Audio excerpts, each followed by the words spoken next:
Hello बच्चों, कैसे हो आप लोग। आप लोग के लिए मेरा जो अगला लेक्चर है वो आ गया है। नेक्स्ट वीडियो जो कोऑर्डिनेशन कंपाउंड में हम लोग बात कर रहे थे उसी के बारे में आगे हम लोग क्या करेंगे, चर्चा करेंगे। तो जो छूटा था बच्चों वहीं से हम लोग बात करेंगे। जैसे Cl माइनस हुआ यानी A4A था, ये क्या था बच्चों 4A यानी क्लोरो, ये इसके आस्ट में ओ लगेगा यानी क्या बनेगा, क्लोराइडो बनेगा। Br माइनस रहेगा तो ब्रोमाइड रहेगा, क्या बनेगा बच्चों, ब्रोमाइडो बनेगा। उसके बाद सल्फेट है, क्या बनेगा, सल्फेटो बनेगा। CO3 माइनस 2 है, कार्बोनेट है तो बच्चों क्या बनेगा, कार्बोनेटो बनेगा। तो उसी प्रकार बच्चों इसका नाम और एक है, क्लोराइड चाहे क्लोरो लिखो, ब्रोमाइडो चाहे ब्रोमो लिखो, और सल्फेटो कार्बोनेटो कुछ भी लिख सकते हो। यानी 4A ये क्या, ये नियम यही है कि यदि लिगैंड ऋणात्मक हो तो उसके अंत में क्या जोड़ देते हैं, AO जोड़ देते हैं। यदि लिगैंड कैसा हो, ऋणात्मक हो तो उसके अंत में क्या जोड़ देते हैं, O जोड़ देते हैं। ये क्या था बच्चों, 4 का A था। ये क्या था बच्चों, 4 का A था। अब लोग हम बच्चों बात करेंगे 4 के B की। किसकी बात करेंगे बच्चों, 4 के B की। 4 के B की क्या होती है बच्चों, 4B क्या है, 4B। 4B ये बात करेगा उदासीन लिगैंड नहीं, न्यूट्रल लिगैंड। किसकी बात करेगा, न्यूट्रल लिगैंड। न्यूट्रल लिगैंड की बात करेगा जैसे। और 4B जो नियम है, नियम क्या कहता है, नियम यही कहता है उदासीन लिगैंड का नाम क्या होता है, विशेष होता है। उदासीन लिगैंड का नाम क्या होता है बच्चों, विदेश होता है। यानी क्या विदेश नहीं होता है, विशेष होता है। तो विशेष क्या होता है, तो यहाँ पे क्या जो अमीन है, इसका नाम क्या है, अमीन है। और ये जल रहेगा तो क्या बन जाएगा बच्चों, एक्वा बन जाएगा। जल को क्या लिखेंगे, एक्वा। और बात करें बच्चों ईएन, ईएन क्या है, ईएन का जो नाम है बच्चों वो है एथिलीन डाई एमीन। ईएन का बच्चों जो नाम है वो क्या है, एथिलीन डाई एमीन है। और उसके बाद बच्चों ये तो काफी प्रचलित है बच्चों, ईडीटीए।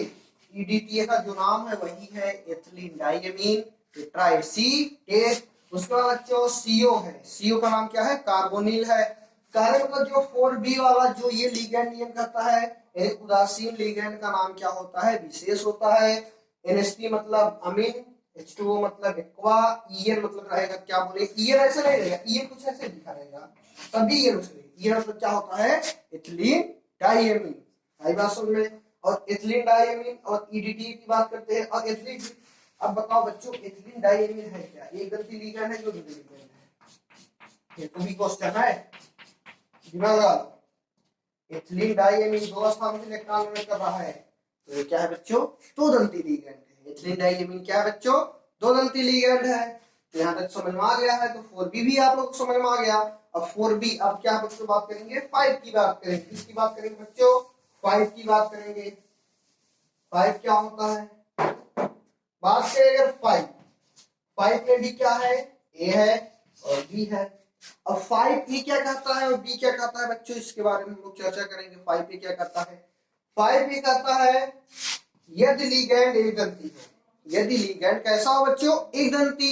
एक दंती के लिए बच्चों जो एक स्थान से इलेक्ट्रॉन डोनेट करे, जो एक स्थान से इलेक्ट्रॉन डोनेट करेगा वह एक दंती लिगैंड होगा, चाहे वह उदासीन होगा चाहे वह ऋणात्मक होगा। जैसे Cl माइनस एक स्थान से इलेक्ट्रॉन डोनेट करेगा, NH3 है तो क्या उदासीन लिगैंड, यदि एक स्थान से इलेक्ट्रॉन डोनेट करेगा तो एक स्थान से ना, इसलिए बन जाएगा बच्चों एक दंती लिगैंड।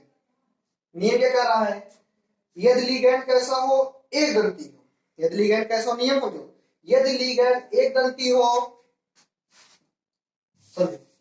यदि लिगैंड कैसा हो, एक दंती हो, तो अगर वह एक से अधिक बार हो, यानी मतलब यदि लिगैंड कैसा हो, एक दंती लिगैंड हो और वो एक से अधिक बार आए, क्लोरीन कितनी बार आए, दो बार। दो के लिए क्या लिखेंगे बच्चों, डाई। तीन के लिए बच्चों क्या लिखेंगे, ट्राई। चार के लिए बच्चों टेट्रा। पांच के लिए बच्चों पेंटा। छह के लिए बच्चों हेक्सा। सात के लिए बच्चों हेक्सा का क्या करेंगे, प्रयोग करेंगे। वो बच्चों किसकी बात करेंगे, यदि लिगैंड कैसा हो, एक दंती लिगैंड हो, एक से अधिक बार हो आए, तो डाई ट्राई टेट्रा पेंटा और हेक्सा हेप्टा का क्या करेंगे, प्रयोग करेंगे। तो ये तो बच्चों बात हुई एक दंती लिगैंड की। लेकिन बच्चों एक दंती के स्थान पे दो दंती या बहुदंती भी आ सकता है। तो इसके लिए पांचवें का बी बताएगा। इसके लिए वह क्या बताएगा, पांचवें का बी। पांचवें का बी मतलब कहता है यदि दो दंती लिगैंड या बहुदंती लिगैंड, क्या है बच्चों, यदि दो दंती या बहुदंती लिगैंड एक से अधिक बार है, समझो, यदि दो दंती लिगैंड जैसे ईएन, दो दंती लिगैंड जैसे बच्चों ईएन, ईएन क्या है, ईएन तो यही बच्चों ना, एथिलीन डाइएमीन, ये क्या बच्चों, एथिलीन डाइएमीन, यहाँ पे लिख दो, ये क्या है, एथिलीन डाइएमीन दो दंती लिगैंड है। अगर यही दो दंती लिगैंड चाहे जो हो, चाहे वह उदासीन हो चाहे वह कैसा हो, ऋणात्मक हो, यदि दो दंती लिगैंड क्या हो, एक से अधिक बार आए, फिर समझो यदि दो दंती लिगैंड एक से अधिक बार आए, मान लो दो बार आए, समझो, यदि दो दंती या बहुदंती लिगैंड एक से अधिक बार, चाहे दो दंती बच्चों हो चाहे बहुदंती लिगैंड एक से अधिक बार, दो बार आएगा तो उसके स्थान पे 20 लिखेंगे, दो आएगा बच्चों क्या लिखेंगे, 20 लिखेंगे, और तीन आएगा बच्चों हम लोग क्या लिखेंगे, 30 लिखेंगे, और यदि बच्चों अगर चार बार आएगा तो क्या लिखेंगे बच्चों, टेट्राकिस लिखेंगे, दिमाग लगाओ, दो के लिए 20 लिखेंगे, तीन के लिए 30 लिखेंगे, चार के लिए क्या लिखेंगे बच्चों, टेट्राकिस लिखेंगे, टेट्राकिस लिख दिए। उसके बाद ईयर, ईयर बच्चों अगर 5 बार आ जाएगा बच्चों तो हम लोग क्या लिखेंगे, पेंटाकिस लिखेंगे, क्या लिखेंगे, पेंटाकिस लिखेंगे। और अगर ईयर, यही ईयर जो है, अगर ईयर जो है अगर 6 बार आ जाए तो हेक्साकिस का क्या करेंगे बच्चों, प्रयोग करेंगे। यानी पांचवें का बी क्या है, यदि बहुदंती लिगैंड, ये दो दंती या बहुदंती लिगैंड एक से अधिक बार आए, दो बार आए तो 20, तीन के लिए 30, चार के लिए टेट्राकिस, पांच के लिए पेंटाकिस, छह के लिए हेक्साकिस का क्या करते हैं बच्चों, प्रयोग करते हैं। चलो बच्चों यहाँ पे बात हो गई, तो पांचवा नियम हो गया। अब देखो हम लोग छठवां नियम कैसे पढ़ेंगे, छठवां, छठवां क्या क्या हम लोग पढ़ लिए है कि 4 हो गया, Fp, Cn, 6 इसका नाम हो गया, ये लिगैंड का नाम हो गया, जितने भी चर्चा थी सब। अब देखो लिगैंड का छठवां नियम यही कहेगा, लिगैंड के नाम लिखने के तुरंत बाद किसका नाम लिखो, Cm यानी सेंट्रल मेटल एटम का नाम लिखो। यानी पहले यदि आयनिक था तो धनायन का, फिर ऋणायन का, ऋणायन में क्या था, लिगैंड था, केंद्रीय धातु था, तो हम लोग लिगैंड तक का नाम लिख दिए हैं। बचा क्या है, लिगैंड का नाम लिखने के जस्ट बाद Cm यानी सेंट्रल मेटल, यानी सेंट्रल मेटल एटम यानी केंद्रीय धातु का नाम लिखते हैं। छठवां नियम यही है, लिगैंड का नाम लिखने के तुरंत बाद हम लोग क्या करते हैं, केंद्रीय धातु का नाम लिखते हैं। तो यहाँ तक बच्चों समझ में आ गया है। सतवां क्या कहता है, यदि केंद्रीय धातु के अंत में, यदि केंद्रीय धातु के अंत में IUM, केंद्रीय धातु के अंत में IUM आए चाहे US आए, समझो सतवां नियम यही कहता है, केंद्रीय धातु के अंत में IUM आए चाहे US आए तो उसके स्थान पर बच्चों क्या जोड़ देते हैं, 8 जोड़ देते हैं। क्या जोड़ देते बच्चों, 8। समझो सतवां नियम क्या कह रहा है, यदि केंद्रीय धातु के अंत में जैसे फेरस है लास्ट में ऐसा आ रहा है, उसके बाद क्रोमियम है लास्ट में क्या रहा है, IUM, कापर, चाहे ER लिया जाए कोई दिक्कत नहीं है, ER लिया कोई दिक्कत नहीं है, तो इन सबको हटाकर क्या जोड़ देते हैं, 8 जोड़ देते हैं।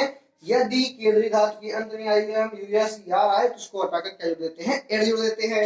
एग्जाम्पल के लिए जैसे बच्चों, जैसे यही बच्चों ये Fp क्या फेरस है, अस आया है, अस के स्थान पे 8 जोड़कर क्या बन जाएगा, फेरड बन जाएगा। उसके बाद Cr, Cr नहीं बच्चों, Cr मतलब क्रोमियम है, Cr वो नहीं, वो Cr नहीं है, तो Cr मतलब क्या है, क्रोमियम है, तो क्रोमियम के स्थान पे क्या IUM आया बच्चों, तो IUM के स्थान क्या जोड़ेंगे, 8, क्या बन जाएगा, क्रोमेट बन जाएगा ना। उसके बाद बच्चों कापरेट, कापर, कापर है, कापर ऊपर नहीं कापर है, कापर, कापर के लिए क्या बच्चों, क्या ऊपर नहीं कापर, हाँ कापर, कापर के लिए क्या हो जाएगा, ER आया है तो क्या बन जाएगा, कापरेट बन जाएगा। उसके बाद अगर जिंक आएगा तो जिंकेट बन जाएगा, और यमियन मैग्नीज आएगा तो मैग्नेट बन जाएगा, कुछ भी बन जाएगा, लास्ट में क्या जुड़ जाएगा, 8, जैसे PT आ जाएगा, PT का मतलब प्लेटिनम है, 8 जुड़ेगा प्लेटिनेट बन जाएगा, वैसे PT का नाम अर्जेंटीना है तो अर्जेंटेट बन जाएगा। और Hg अगर आ जाए, Hg क्या है बच्चों, मरकरी है, तो मर्क्यूरस है, तो मर्क्यूरस के स्थान पे क्या बन जाएगा, मर्क्यूरी हाइड्रेट बन जाएगा। आगे बच्चों बात समझ में, तो सातवां नियम यही कहता है केंद्रीय धातु के अंत में IUS या ER आए तो उसके स्थान पे इट जोड़ देते हैं। तो बच्चों सातवें नियम पर अगर आप लोग को आ गया है, सातवें के बाद जस्ट मेरा क्या आएगा, आठवां नियम आएगा। क्या है बच्चों, आठवां नियम, ये अंतिम नियम है। देखो, केंद्रीय धातु का नाम लिखने के तुरंत बाद, लिगेंड का नाम लिखने के बाद केंद्रीय धातु का नाम लिखते हैं। केंद्रीय धातु के अंत में UM ये सब आए तो एट जोड़ देंगे, और उसका नाम लिखने के बाद केंद्रीय धातु का, यानी केंद्रीय से Fe था, केंद्रीय धातु से K4 FeCN6, ये बच्चों क्या है, केंद्रीय धातु। ये क्या कहता है, केंद्र सबसे अंत में केंद्रीय धातु का क्या लिखते हैं, OS। OS मतलब क्या होता है, ऑक्सीडेशन स्टेट होता है, यानी ऑक्सीकरण अवस्था। यानी केंद्रीय धातु का जब नाम आप लोग लिख लोगे, उसके बाद उसका क्या लिखोगे, ऑक्सीकरण अवस्था लिखोगे। वो भी ऑक्सीकरण अवस्था कितने लिखोगे, रोमन अंकों में लिखेंगे। जैसे एक हो गया, एक हो गया, ऐसे कर दो, दो के लिए ऐसे कर दो, तीन के लिए ऐसे कर दो, चार के लिए ऐसे कर दो। आई बात सुनिए, रोमन अंक ऐसे होता है, यानी केंद्रीय धातु का नाम लिखने के तुरंत बाद उसका हम लोग क्या लिखते हैं बच्चों, ऑक्सीकरण अवस्था लिखते हैं। तो आप लोग को भी ऑक्सीकरण अवस्था नहीं आ रहा होगा। तो अब बच्चों हम लोग क्या बात करेंगे, अब जो आगे जो हमारा नेक्स्ट लेक्चर आएगा वही आएगा ऑक्सीडेशन यानी ऑक्सीकरण। क्या है, ऑक्सीडेशन स्टेट पर यही आएगा। यानी आप लोग कोऑर्डिनेशन कंपाउंड का ऑक्सीकरण अवस्था कैसे निकालते हो गे। तो तब तक के लिए बच्चों क्या करिएगा, मेरे चैनल को सब्सक्राइब कर लीजिए, ज्यादा से ज्यादा शेयर करो, लाइक करो, और मेरे प्यारे से वीडियो जो आपके लिए बनाए हैं उसको देखते रहिए। धन्यवाद।